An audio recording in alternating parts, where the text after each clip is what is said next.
Welcome to Checks and Balances. I'm Michael Vincent. This is James Blair, and our first podcast of 2023, we are going to talk about how we're going to tackle this year. We got rising interest rates. We've got inflation going through the roof. What should you do? How should you do it to make sure you survive?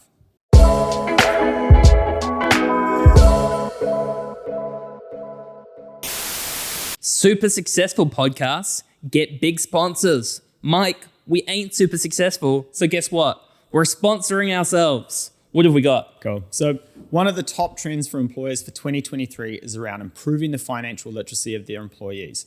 Here at Lighthouse, we have a series of webinars and seminars that have helped over 5,000 Kiwis improve their financial literacy and be more confident about making large financial decisions. If you think that this would be something that your business would be interested in, feel free to reach out. We'd love to have a chat. We're back. How was your break, Mike? Honestly, rock and roll. Like, could not have been wilder. Mike was sick pretty much the whole break. So shout out to Mike's fiancée, Christina, because the man does not handle sickness well. Bit of a diva? Yeah. Now, when we left, I said the next episode we would do would be with my son here. He's not here because he's a little roadster already. He's down in Invercargill, meeting the people, shaking hands, kissing babies. Taking over from Shadbot. Yeah, I mean, you can't do worse, right? So it's probably more coherent. Yeah, we'll get him along next time. Now, 2023, gonna be a big year. Is it gonna be the year, Mike, where we see record profits, doing big business, everybody just knocking it out of the park, both business-wide and wise and personally? Yeah, well, what I think you're going to see is a massive influx of people wanting to be real estate agents, and they are going to make a lot of money this year. Okay, so clearly sarcasm there. What we're going to do is, so we're a little bit worried about checks and balances this year, so we're going to start diversifying. We're going to start becoming weathermen. And so let's have a look at the weather for 2023. So if we have a look at the forecast, it's not looking great, Mike. No. Much like the weather over the holidays, there's going to be showers, there's going to be doom, there's going to be some thunder, maybe a little bit of lightning. She's not going to be a pretty one. So if we look at the forecast for 2023, interest rates have tripled in the last 12 months. It's looking like the first 6 months of the year is probably going to be really tough. Yeah. 57% of ANZ's mortgage clients are still on fixed rates between 2 and 4%. They're going to be rolling off to 7 to 8%.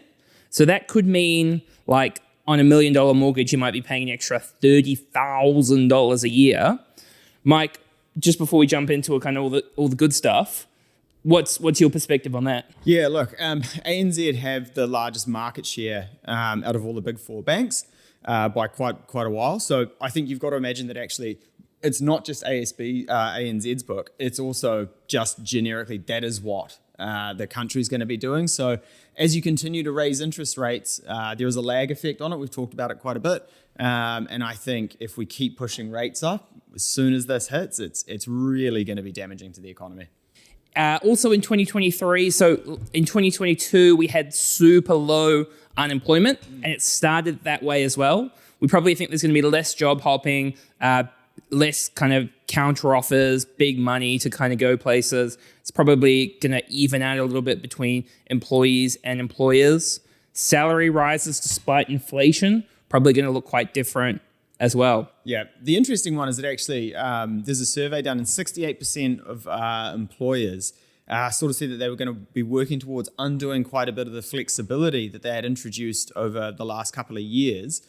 Which will mean a change in sort of maybe a reversion to a more traditional style of working for a lot of people as well. Why do you think that is? I think it's probably a control thing, right? Like, never waste a good crisis. And this crisis comes along and maybe they can get a bit more control back over the workforce and they'll do it.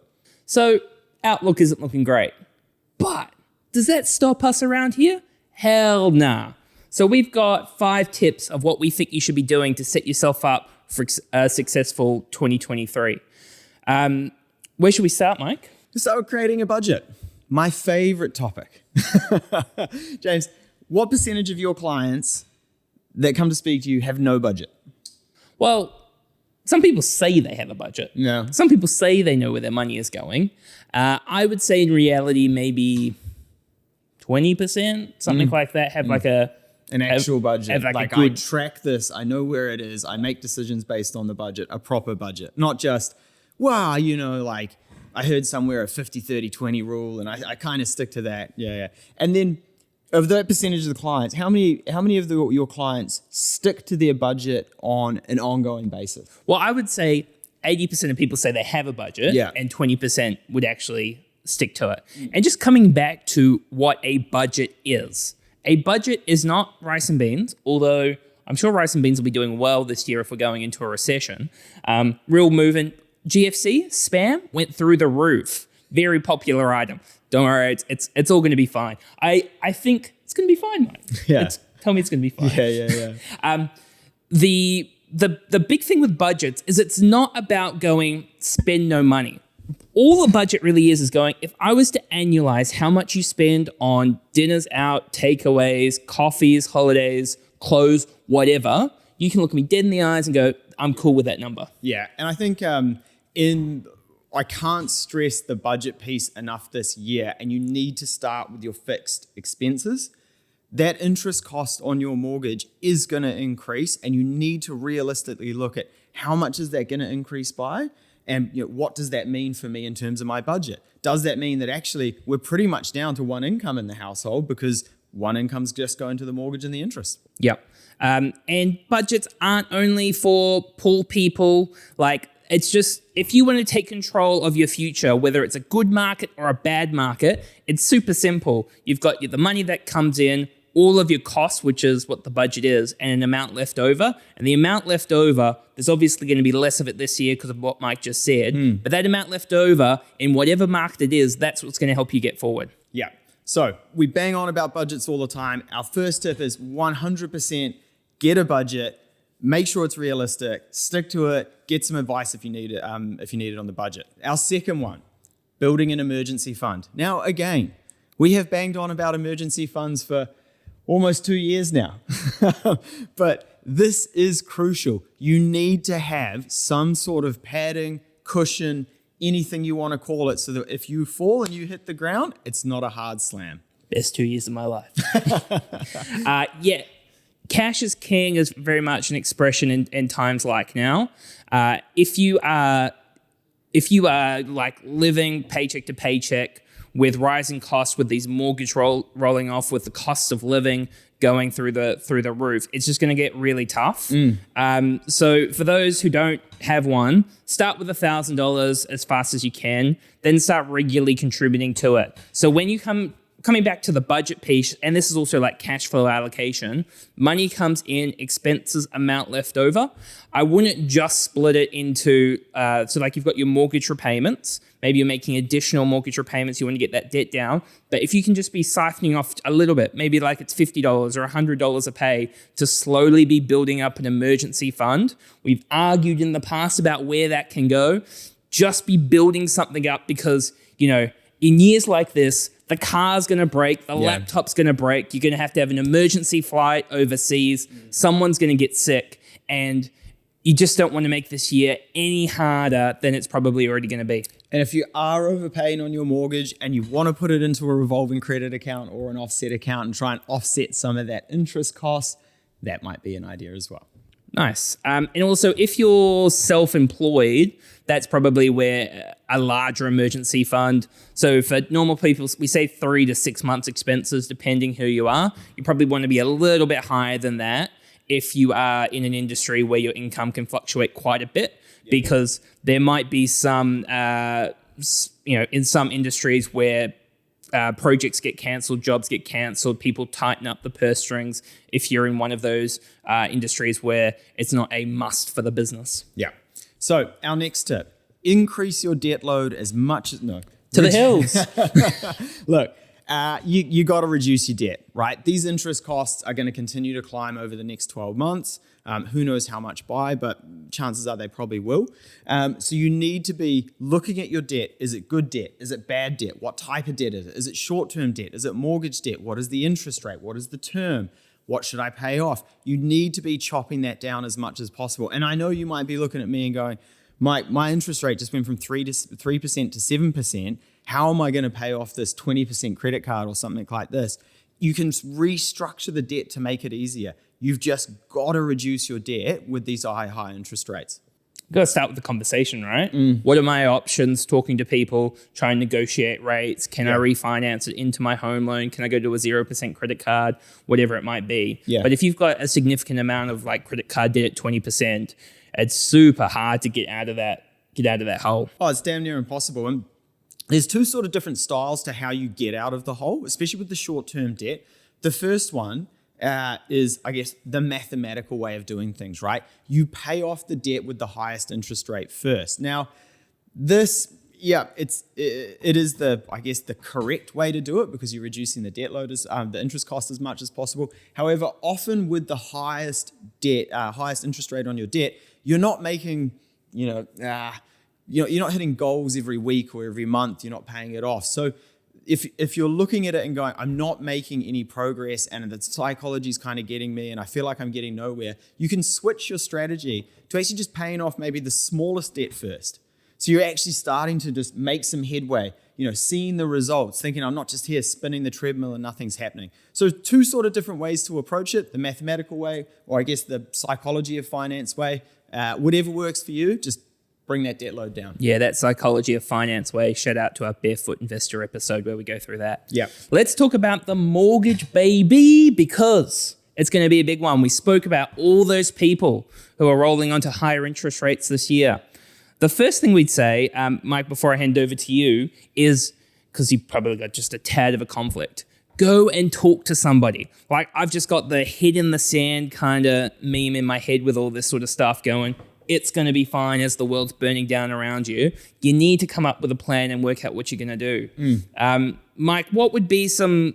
Because, people probably go, it's a mortgage. There's not many options. The rate's going to be whatever the rate's going to be, and I just got to work it out. What can people actually do in these situations? Yeah, cool. So there's a number of things you can actually do, and I'll rattle a whole lot off. Not all of them will be applicable to each person. But the key point that I'm trying to make here is, yes, there's a whole lot of stuff you can do, but you need to speak to someone early.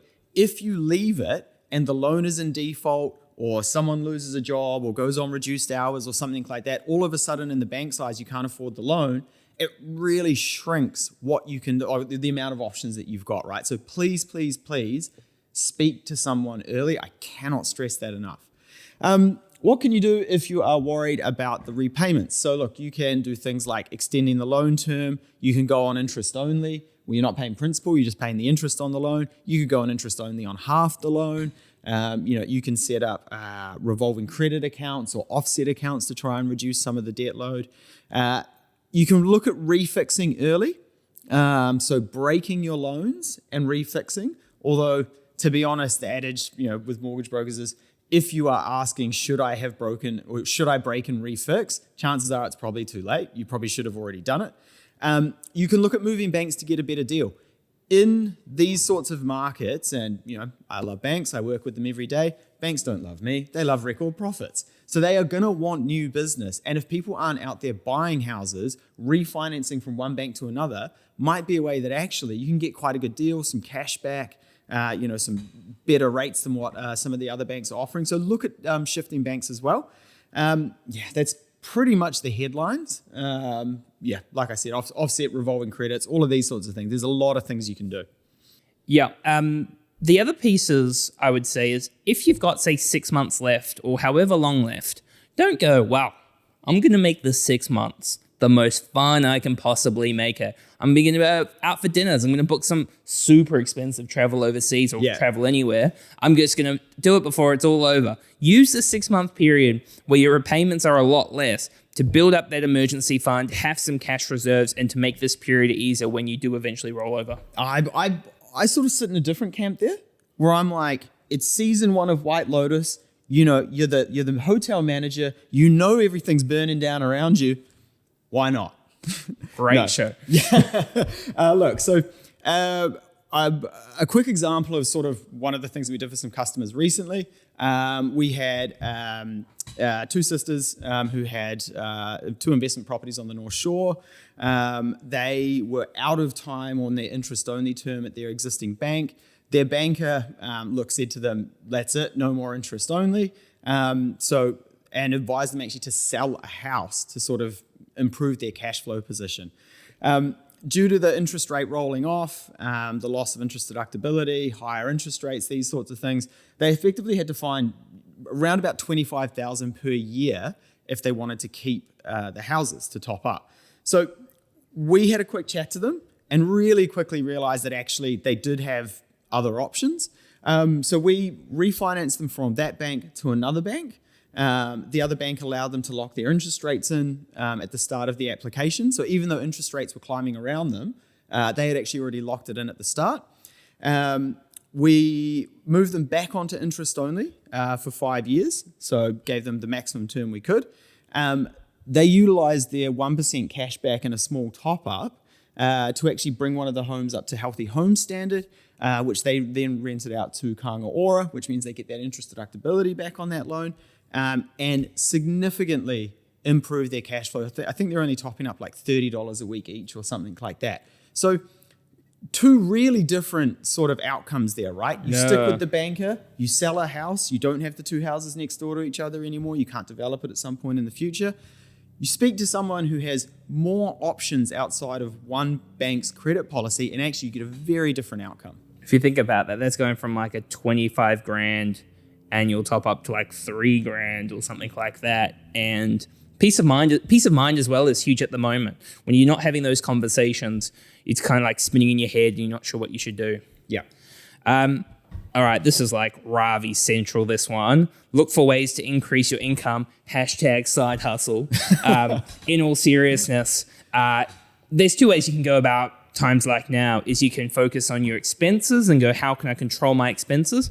But we like to say around here, we have an income problem, not an expense problem. Now that will be varying levels for different people, but you should be thinking about your like professional development plan. Is there options for you to invest into skill sets? Being very clear on what the next steps forward are with your manager. How can I get that next promotion? How can I invest into skills that would become quite useful? If one person in a couple is maybe working, not working or working part-time, there's the potential to increase hours. There's a whole range of different side hustle options. My opinions on them, I will keep to myself for now. And also YouTube's a great place to be looking at these things as well. Yeah, start a podcast, monetize it, you'll be flush with cash. One of the really important things to think, to sort of keep in mind here is you've got to keep some perspective. Markets fluctuate. They go up, they go down. You've got to try and stay positive. Yeah, look, you might be looking at me going, Mike, that's easy for you to say when I'm staring down the barrel of $3,000 a fortnight increase in interest. However, you can't panic. You've got to have the conversations early. You've got to make sure you're putting plans in place to deal with things. And more importantly, make smart decisions. Don't go out and rack up more debt. Don't fall into get rich quick schemes. Don't do nothing. Do something. If you are taking out a car loan right now, seriously, I mean, if you are paying tens of thousands of dollars in a car loan in a current market, you must be highly confident in your situation. And even if you are making lots of money, the assumption that that amount of money will stay around is just crazy. So 100% agree with the debt piece. I don't know as well how you feel about this, but I get talked to all the time about people are always talking about how do I manage the upcoming recession. Yeah. I hate talking about it. I don't like it's going to be a tough year. There's all those kind of things. But when you're just in the mindset of it's going to be really hard, you plan, but you also think about like how you can get forward, what are the opportunities in front of you. What do you think? Yeah, look, I'm a mortgage broker. So, yep, don't get me wrong. I see recession, but I also just see bargains out there in the market. And I think there was some bargains starting to come on the market at the end of last year. And I just think this year, like if you can make a move on stuff, this year could really be the time where you can build some serious wealth. Yeah. I'm actually just looking at our notes as well. You've ran through the first 2 tips of what you shouldn't do very quickly there. So we spoke about kind of tips of what you can be doing. We've also got tips about what you shouldn't be doing. Mike's spoken about 1 and 2 in terms of not panicking and not racking up debt quickly. That not panicking one is I just want to spend a little bit more time on that one because it's super important to be focusing on what you can control, the actions you can be taking. I I talk to my wife, Hannah, all the time about we focus about the things within our control, not the things that aren't within our control. And that probably links very well with point number 3. So point number 1 is not panicking. Point number 2 is not racking up bad debt. Point number 3, don't give up on saving for your long-term goals. And really sticking to your financial plan is the biggest part of all of this. So if your financial plan says you're in a holding pattern for the next 2 years, if your financial plan says you're saving for your first home deposit, if your financial plan says you're buying your first home this year, you're getting great discounts. If your financial plan says you're buying an investment property, do it. If your financial plan says it's now time to invest into the share market, there is huge opportunity long-term for be buying at these significant discounts. So screw the current market. Guess what? There's a recession. Mike, hate to break it to you, there's going to be another recession. Do you know what comes between recessions? Money-making periods. Yeah, look. And again, a couple other things you shouldn't do. Look, I rattled them off before, but don't fall into get-rich-quick schemes. Much easier said than done with hindsight and that sort of thing. But you just got to think, is this too good to be true? Does this Nigerian prince really need, $10,000 so I can get my hands on $1 million? Should I buy, a pixelated ape for $700,000 when actually it means nothing? So just really think about what you're putting your money into and just avoiding the pitfalls of get-rich-quick schemes. The poor crypto bros thinking of you. Get rich slowly is one of our favorite expressions, isn't it? Absolutely. And the last one is don't do nothing. So it's very easy to sit on your hands, and you need to be making sure the decisions you're making are right for your situation. Once again, big flashing disclaimer, this is not personalized financial advice. But if you buy an investment property now, with interest rates as high as they are, those cash flows are going to be pretty gnarly and you need to be topping them up at pretty high levels. But if it is the right thing for you to buy an investment property, if it is the right thing for you to buy a first home and all of those other things I laid out before, the paralysis by analysis, I'm going to wait for the bottom of the market. Mike, how rich would we be if we had $1 every time somebody said that? Yeah. So don't do nothing. Stick with your plan. Take action as you should. Mike, any last tips before we wrap this up? Oh, look, I'm just going to rehash. Just speak to someone sooner rather than later, please. If you're looking at your mortgages, whether I'm going to advocate for brokers here because they have more options and credit policies and different lenders and those sorts of things. But please, please, please, just speak to someone sooner rather than later. Do not put your head in the sand. Great. Okay, we will wrap up there. Hopefully this gives you some confidence heading into 2023. Remember, bad times don't last. Good times will come again. We have got a great lineup for 2023. We've got some super special guests coming over the next couple of months that we're really excited about. So how are you going to find out about that? Well, you got to subscribe. You got to like. You got to give us a review. We'll catch you next week. Cheers.